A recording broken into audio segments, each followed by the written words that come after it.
I cannot understand relation and relationship, but let me clarify. I cannot understand because I don't want to understand.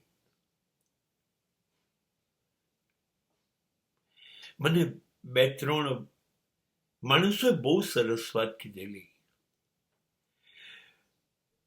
કે સંબંધો અને પત્ની માં જીવી લેવાનું,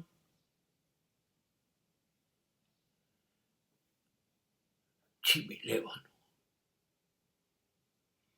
જ્યાં સુધી જીવાય ત્યાં સુધી દિલ ખોલીને. ના તો પત્નીને કે ના તો સંબંધોને સમજવાનો પ્રયત્ન કરવાનો. No. Simply live.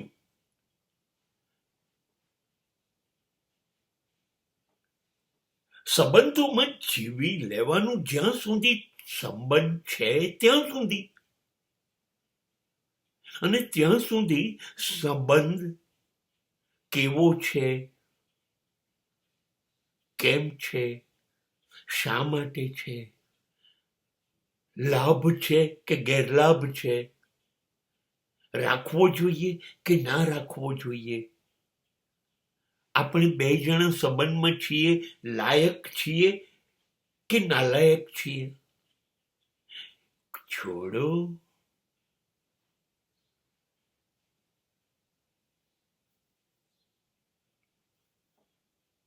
એ ભૂલી જવાનું. બસ કઈ ક્ષણે આ ડાબડી બંધ થઈ ગઈ. શી ખબર? કઈ ક્ષણે ચલો બુલાવા આયા હૈ તો શું કરીશું?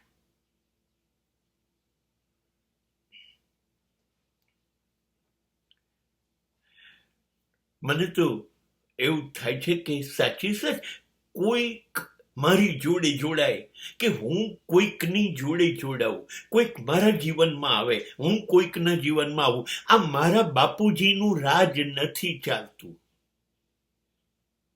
મારી મરજીથી નથી ચાલતું. અહીંથી આવે છે સાહેબ. નસીબ ના હોય તો આ પૃથ્વી પર 800 કરોડ લોકો જીવે છે. કેમ આપણને બધા નથી અથડાતા? કેમ બધા નથી મળતા આપણને? આ જે મળી ગયા ને એ નસીબથી મળી ગયા, આપણા પ્રારબ્ધમાં હતા, માટે આપણે લોકો ભેગા થઈ ગયા, અથડાઈ ગયા. હવે ચર્ચા નહીં, ખુલાસા નહીં, મૂલ્યાંકન નથી કરવું. આ ગમે છે તો તાલીઓ એકબીજાને આપીને ચહેરાને આનંદ આપીએ. દિલ ખુશ કરી દઈએ એકબીજાને. ગણતરીઓ છોડો, ફાયદા ગેરફાયદા છોડો, પ્રતિષ્ઠા છોડો, જીવી લો, જલસા કરી લો સંબંધમાં છો ત્યાં સુધી.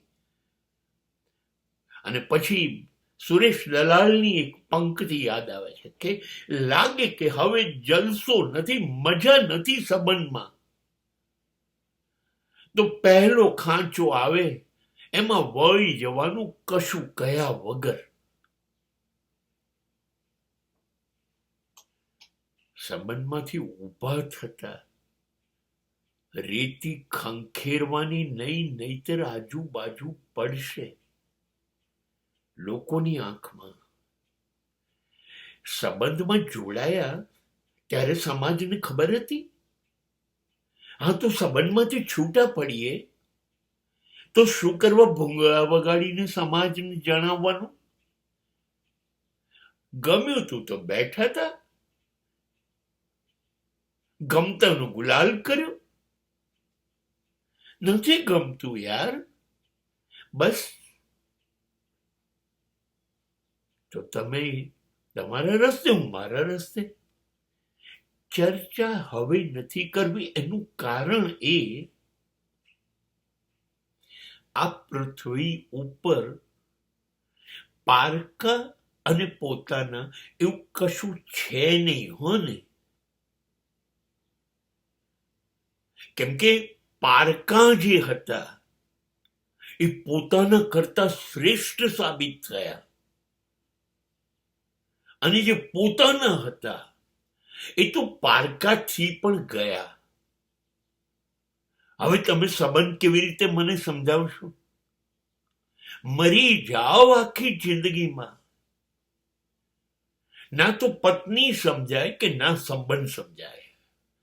જીવી લેવાનું, સમજવાનો ટ્રાય જ નહીં કરો. સમજવાનો પ્રયત્ન કરશો, વધારે ને વધારે ઊંડા ઉતરતા જશો, ગૂંચવાતા જશો. અને આપણને ગૂંચવણ ઉકેલવાનું તો ફાવતું નથી. એના કરતા સંબંધો ગૂંચાય નહીં ત્યાં સુધી જીવી લો. ગૂંચાય તો ગૂંચવણને ત્યાં જ મૂકી અને ખસી જાઓ.